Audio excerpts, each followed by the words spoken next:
कुछ स्वादिष्ट है बनाना तो playrecipes.com पे जरूर है आना। विजापुर गांव में अश्विन नाम का एक धनवान साहूकार रहता था। उसे अपने पैसों पर बहुत घमंड था। वो हमेशा लोगों की निंदा करता और सभी लोगों को अपने से कम समझता था। उसे लॉटरी के टिकट खरीदने की आदत थी। उसी गांव में संजय नाम का एक धोबी रहता था। वो हर रोज झील के पास कपड़े धोकर सुखाता और घर जाकर उन कपड़ों को प्रेस करता था। एक दिन संजय मैले कपड़े लेने अश्विन के यहाँ आता है। अश्विन जी, आपने पहनी हुई ये कमीज बहुत बढ़िया है। कितने की है? और अगर कोई पुराना जीन्स हो तो मुझे दीजिए ना। मैंने अपनी पूरी जिंदगी में कभी जीन्स नहीं पहना है। ये कमीज 5,000 का है। तुम इस जन्म में भी नहीं खरीद सकते। तुम्हारी हैसियत तो धोती पहनने की भी नहीं और तुम्हें जीन्स चाहिए। यही फर्क है धनवान और गरीब में। जाओ जाओ, कोई जीन्स वीन्स नहीं है मेरे पास। संजय को बहुत गुस्सा आता है और वो वहां से अपने घर चला आता है। वहां उसे अश्विन के कपड़ों में एक लॉटरी का टिकट मिलता है। ये लॉटरी का टिकट उस कमीने का ही होगा। पैसे का कितना घमंड है उसे। हे भगवान, ये लॉटरी का टिकट मुझे ही लगा देना तो मैं 100 नारियल चढ़ाऊंगा और मैं 100 जींस खरीद कर पहनूंगा। इस टिकट को लॉटरी लगेगी कि नहीं ये तो मुझे शिवा बाबा ही बता सकते हैं। ये सोचकर वो शिवा बाबा के पास जाता है। बाबा को प्रणाम करता है। बाबा जी, इस लॉटरी के टिकट को इनाम मिलेगा कि नहीं जरा देखकर बताओगे क्या? तुम्हें तो पता है बेटा, मैं बिना दक्षिणा के कुछ भी नहीं बोलता। पहले उस दान पेटी में 1,000 रुपए डाल दो, तब मैं तुमसे बात करूंगा। संजय ने उस दान पेटी में 1,000 रुपए डाल दिए। बाबा ने टिकट देखा और कहा, अरे बेटा, इस टिकट पर 9, 6, 3, 5, 8 लिखा है। कुल मिलाकर 31 हो जाते हैं और 3 और 1 मिलाकर 4 होते हैं। तुम्हारा लकी नंबर 5 है। मैं तुम्हारी कुंडली जानता हूँ बेटा, इसीलिए बोल रहा हूँ। तुम लॉटरी का नंबर 9, 6, 3, 5, 9 लेकर आओ। ये तुम्हारा लकी नंबर है। तुम्हें इस नंबर से 1 करोड़ रुपए मिल सकते हैं। जाओ बेटा, लॉटरी का ये वाला नंबर लेके आओ। ओम नमः शिवाय। भैया, सुबह आपने गलती से मुझे ये टिकट दिया था। मुझे आप अगला नंबर वाला टिकट दोगे क्या? ये वापस ले लो और चाहो तो इसके बदले में मैं 100 रुपए ज्यादा दे सकता हूँ। ये कहकर संजय ने पैसे और टिकट लॉटरी वाले को दे दिया। क्यों भाई संजय, तुम भी इस न्यूमेरोलॉजी में विश्वास करते हो क्या? ठीक है, ये लो अगले नंबर के लॉटरी का टिकट। दुकानदार ने संजय को लॉटरी का टिकट दे दिया। संजय गांव आकर खूब खुशी में नाचने लगा। ये देखकर सभी गांव के लोग अचरज से उसे देखने लगे। क्यों भाई, सब लोग मेरी तरफ ऐसे क्यों देख रहे हो? आज से मैं अमीर बन जाऊंगा और अब से मुझे आप लोगों के बदबूदार कपड़े धोने की कोई जरूरत नहीं पड़ेगी। तुम सबको मैं 1-1 हज़ार रुपए भी दूंगा। अब जाओ, अपनी गंदी शक्ल लेकर निकलो यहाँ से। इधर अश्विन की एक आदत होती है, जो भी लॉटरी के टिकट का नंबर होता है उसे एक बोर्ड पर लिख कर रखना और दूसरे दिन उसे चेक करना। अगले दिन न्यूज़पेपर में वो बारीकी से देखने लगा और नंबर मिलाने लगा। अरे ये क्या, मैंने पहला इनाम जीत लिया है। मैंने पहला इनाम जीत लिया है। अरे भाग्यवान, जरा मेरा कमीज लेके आना, उसमें लॉटरी का टिकट है। अरे कल संजय आया था तो मैंने उसे वो कमीज धोने को दे दिया। हे भगवान। ये कहकर अश्विन संजय के घर की ओर भागा। मेरा कल का लॉटरी का टिकट कहाँ पर है? संजय सच सच बताओ। वो लॉटरी का टिकट मेरे पास ही है। आप हमेशा मुझे खरी खोटी सुनाते हो, इसलिए ये बात मैंने आपको नहीं बताई। संजय निकालो वो टिकट, उसे 1 करोड़ का इनाम लगा है। मुझे पता ही था कि उस लॉटरी के टिकट को इनाम लगेगा।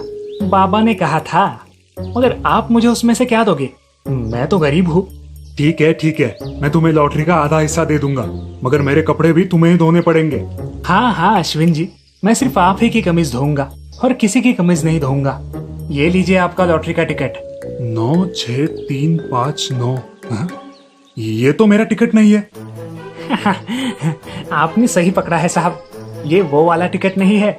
मुझे शिवा बाबा ने कहा था कि वो नंबर बदल कर लाओ और ये नंबर ले लो, और बस मैंने लॉटरी का टिकट बदल दिया। अरे कमबख्त, तूने लॉटरी लगा हुआ टिकट बदल दिया है और ये बेकार का टिकट लेके आया है। अब काहे की लॉटरी? तेरी वजह से मेरा 1 करोड़ का नुकसान हुआ है। ये कहकर अश्विन जी ने संजय को खूब मारा। अरे रुकिए अश्विन जी, मेरा पूरा बदन दर्द कर रहा है। जैसे आपने मेरी धुलाई की है वैसे ही मुझे भी किसी और की धुलाई करनी है। पूरी जिंदगी खराब कर दी है उसने। आप चाहो तो मेरे साथ आ सकते हो उसकी धुलाई करने। अश्विन और संजय दोनों शिवा बाबा के पास जाते हैं और उसकी खूब धुलाई करते हैं। शिवा बाबा गांव छोड़कर चले जाते हैं और संजय फिर से अपने कपड़े धोने के काम में लग जाता है। इस कहानी से हमें यह सीख मिलती है कि हमें पाखंड से दूर रहना चाहिए और किसी और की वस्तुओं पर अपना हक नहीं जताना चाहिए।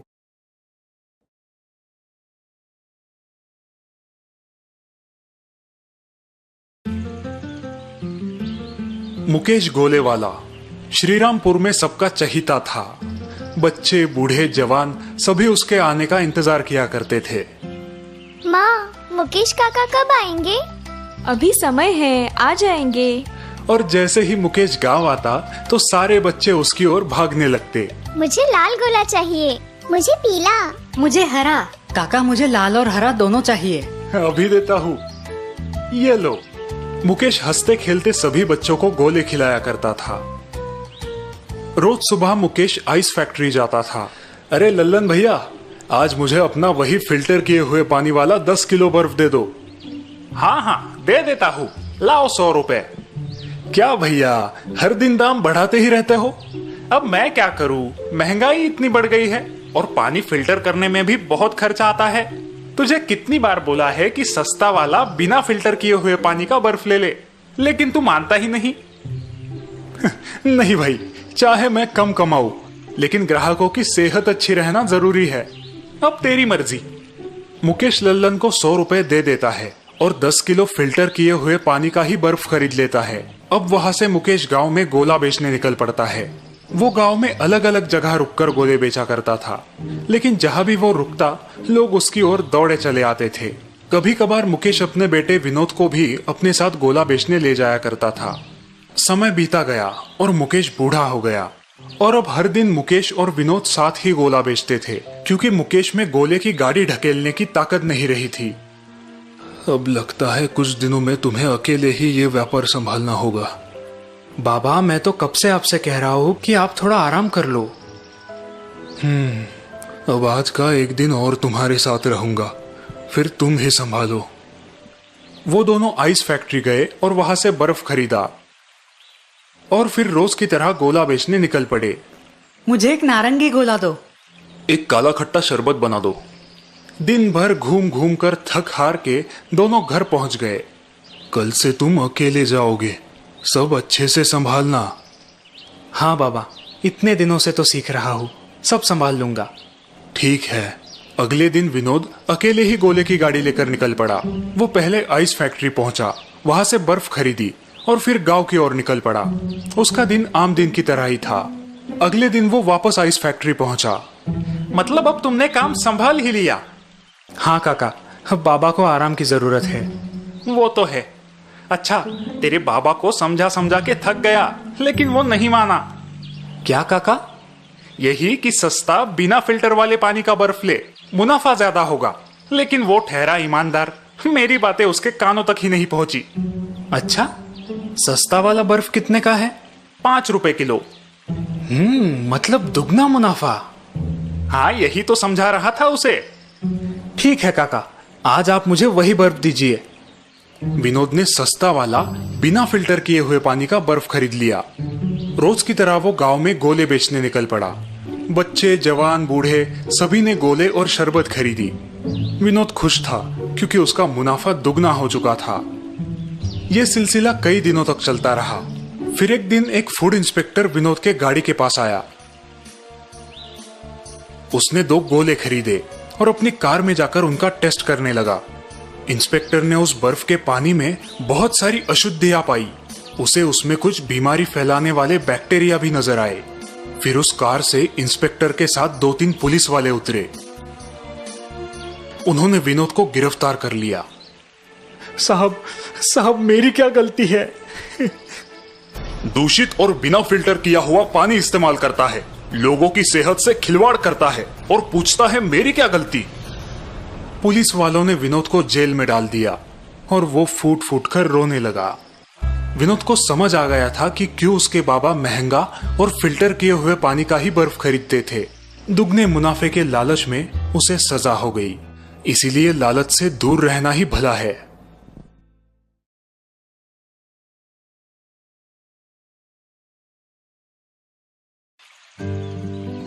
बंदरबाड़ी नाम का एक छोटा सा गांव था। गांव में ज्यादातर लोग किसान ही थे जो खेती बाड़ी करके अपना गुजारा किया करते थे। गांव वैसे तो बड़ा ही शांत और सुंदर था और गांव के लोग भी अपना काम पूरी ईमानदारी के साथ किया करते थे। उस गांव में सिर्फ एक ही समस्या थी। गांव में बंदरों की टोलियां बहुत ही ज्यादा उद्यम मचाया करती थी। गांव वाले इन बंदरों से बड़े परेशान हो गए थे। वो दिन भर गांव में यहाँ वहां उछलते कूदते रहते, कभी किसी के घरों में घुस जाते और वहां की चीजें उलट पुलट कर रख देते। दिन भर गांव में इन बंदरों की टोलियां घूमती रहती। इतना ही नहीं, रात को भी ये बंदर चीखते चिल्लाते और घरों की छतों पर लंबी लंबी छलांगे लगाया करते। गांव वालों की तो नींद ही हराम हो गई थी। एक दिन उस गांव में एक सौदागर आया। यह सौदागर खुद को बंदरों का सौदागर कहा करता था। आते ही उसने गांव में एक ऐलान कर दिया, सुनिए गांव वालों, मैं एक सौदागर हूँ, बंदरों का सौदागर। मैं आप लोगों से एक सौदा करना चाहता हूँ। मुझे यकीन है कि यह सौदा आप सबके लिए फायदेमंद साबित होगा। कैसा सौदा भाई, जरा खुल के बताओ। हाँ बताता हूँ जी। मैंने देखा है कि इस गांव में बंदरों ने बड़ा उद्यम मचाया है। इस बारे में मैं आपकी मदद कर सकता हूँ। नेकी और पूछ पूछ, हमें सौदा मंजूर है। अरे भाई, पहले उसकी पूरी बात तो सुन लो। बिल्कुल ठीक कहा आपने। तो सौदा ये होगा कि आप लोग बंदरों को पकड़ के मुझे लाके दोगे और मैं हर एक बंदर के पीछे आपको 10 रुपए दे दिया करूंगा। बंदरों को पकड़ने के 10 रुपए? अरे वाह, ये तो बड़ी अच्छी बात है। कहा था ना मैंने कि यह सौदा आपके लिए फायदेमंद साबित होगा। आपको पैसे भी मिलेंगे और इस गांव में बंदरों ने जो उद्यम मचाया है वो भी कम हो जाएगा। और फिर क्या, दूसरे ही दिन से सारे गांव वाले हाथ धो के बंदरों के पीछे पड़ गए। अपना काम धाम छोड़ के वे सब अब बंदरों को पकड़ने का काम करने लगे। सबको 10 रुपए जो कमाने थे। धीरे धीरे गांव में बंदरों की संख्या कम होने लगी और गांव वालों को बंदरों को पकड़ना मुश्किल होने लगा। बंदरों की संख्या घटते ही गांव वालों का उत्साह भी कम होने लगा। लेकिन सौदागर ने अब फिर एक नया ऐलान किया। वो हर एक बंदर के पीछे गांव वालों को 20 रुपए देने के लिए तैयार था। फिर क्या, गांव वालों का उत्साह फिर से बढ़ गया। वो बंदरों को चुन चुन के पकड़ने लगे। उन्हें 20 रुपए जो मिल रहे थे।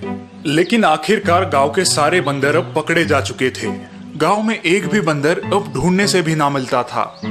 तभी सौदागर ने फिर से एक नया ऐलान किया। वो अब गांव वालों को हर एक बंदर के पीछे 30 रुपए देने के लिए तैयार था।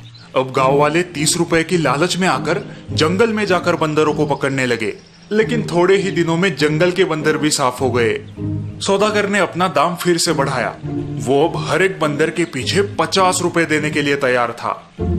सौदागर ने अपना कारोबार अपने एक दोस्त के हाथों में सौंपा और वो खुद कुछ दिनों के लिए दूसरे गांव व्यापार के लिए चला गया। यहाँ पर गांव वाले बड़े परेशान हो गए थे कि आखिर वो बंदर पकड़ के लाए तो लाए कहां से। हर एक बंदर के पीछे 50 रुपए, ये एक भारी कीमत थी। वे सब इस बात पर सोच ही रहे थे कि उस सौदागर के दोस्त ने गांव वालों के सामने एक बड़ा ही अजीब प्रस्ताव रखा।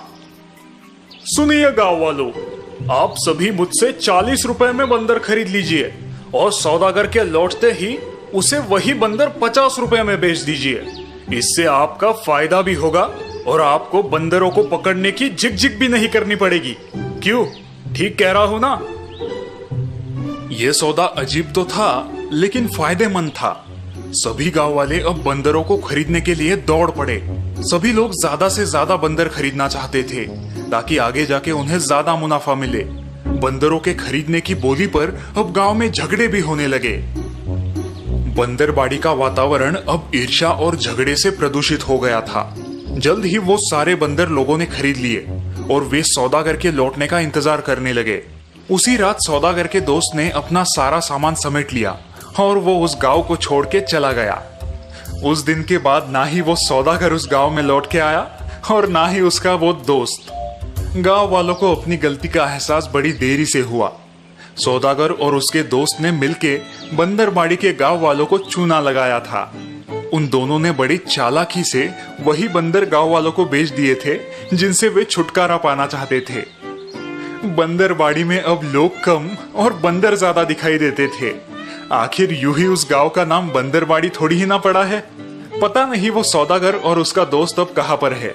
बंदरबाड़ी के लोग उन्हें आज भी ढूंढ रहे हैं। कहीं आपको नजर आए तो बताइएगा जरूर।